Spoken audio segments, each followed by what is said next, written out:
Hole 10, Marne, the 441-yard par 4. This is the toughest hole on the course, particularly into the prevailing west wind. The two fairway bunkers on the right side are probably just out of reach, which makes the fairway quite wide. The ball is likely to run more down the higher left side of the fairway. A ditch runs in across the front of the green, just a couple of paces short. Laying up tends to be the sensible option, leaving yourself a putt for par. Beware of your layup as the ditch encroaches from the left. If you feel you can carry the water, make sure you can carry at least 8 yards onto the green, as the ditch moves diagonally up the right side. The green has a ridge at the back where it narrows. Be careful of the gorse to the right and at the back of the green. Respect this tough hole.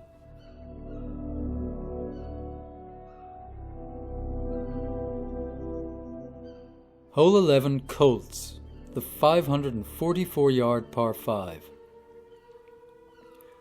Bunkers are in range off the tee on both sides of this soft dogleg right. It is likely to be a 3-shotter back into the wind, so if you like, hit short of the traps from the tee and lay up short of the cross bunkers with your second shot. If you can carry the cross bunkers on the right, the ball tends to run towards the green. There is a severe trap guarding the front right of this green. A ditch runs along the left side of the green, left of the bunker. The putting surface has a general slope from back to front and from right to left. There is a ridge that divides the green. Pay attention to where you want to land and finish by the green to increase your chances of par. Like all of the par 5s at Royal Dublin, it is a strategic hole.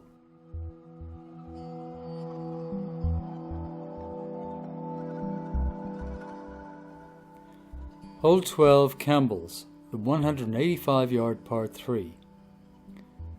The last of the short holes is by no means the least. There is a ditch about 60 yards short of the green and dead ground between it and the front.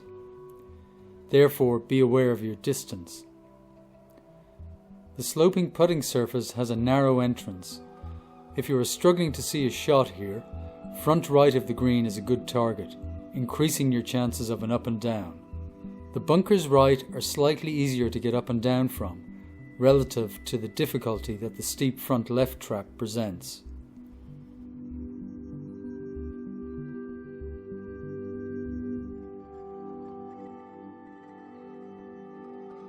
Hole 13, Dardanelles, the 432-yard par 4. When you look down the fairway off this tee, you see mounds left on what looks like a narrow target on the right side. Try to ignore the first mound on the left, as your ball should kick down off it. Visualize a bigger hitting zone than you actually see. The second mound can cause some difficulty for your approach, so you may consider staying short of it. The long narrow green is further away than it may appear due to a mound short right of it. Although your instinct may be to avoid the right mound, 2 bunkers guard the left side well. There is a chance of your ball gathering from either side if you land your approach shot far enough up the green. Try to hit your approach past the pin and take the tricky front out of play.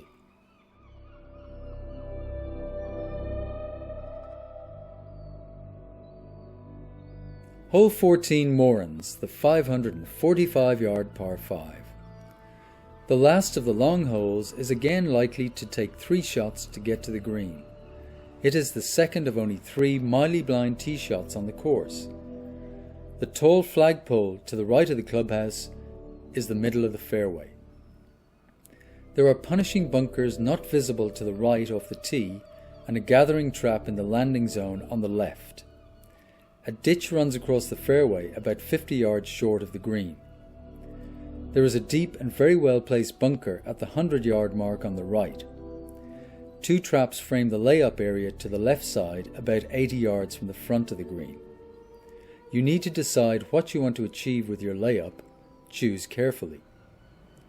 The green runs quite steeply from back to front, so best to keep short of the pin. The gorse back and left comes into play if you are aggressive. The 2 bunkers right and 1 left are tough to get close from. This green has a generous flat front, which will leave you an uphill putt or chip.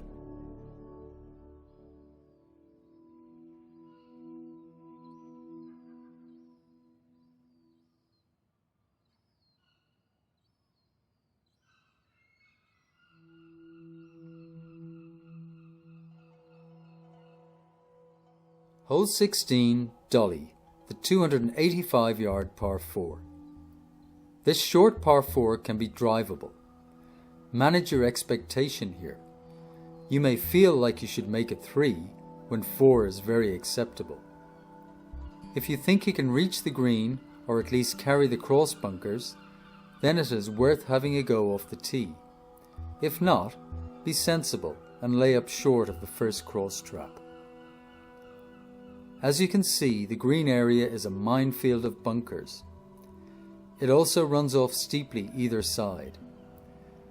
There is a severe slope from back to front and gently from left to right.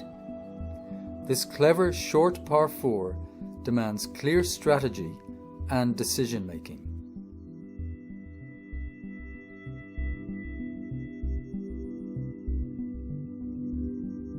Hole 17, Coastguards, the 422-yard par 4. The right half of the fairway on the second last hole is blind from the tee. Your gauge is the second left trap. There is a shorter trap on the right with a ditch running parallel to that side of the fairway. If you can carry this trap, your line is a lot further right than it may appear. If you don't feel you can reach the green in 2, consider laying up short of the 2 greenside right traps and plan your angle to the pin.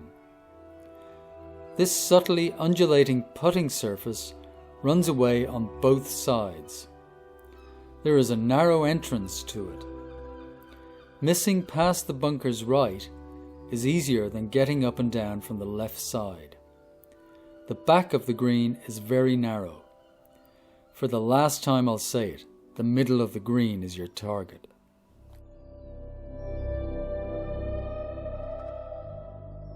Hole 18, Garden, the 463-yard final hole.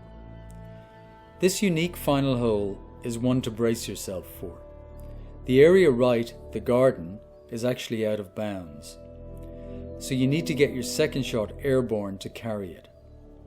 The safe option from the tee is to play short of the fairway traps and leave yourself as close to the right side as you can in order to shorten your approach.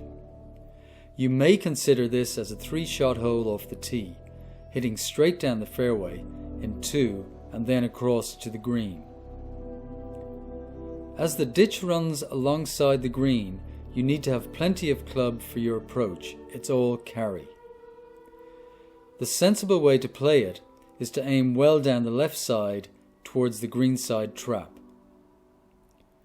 Treat this final signature hole at Royal Dublin with respect in order to complete your Bull Island links experience with happy thoughts.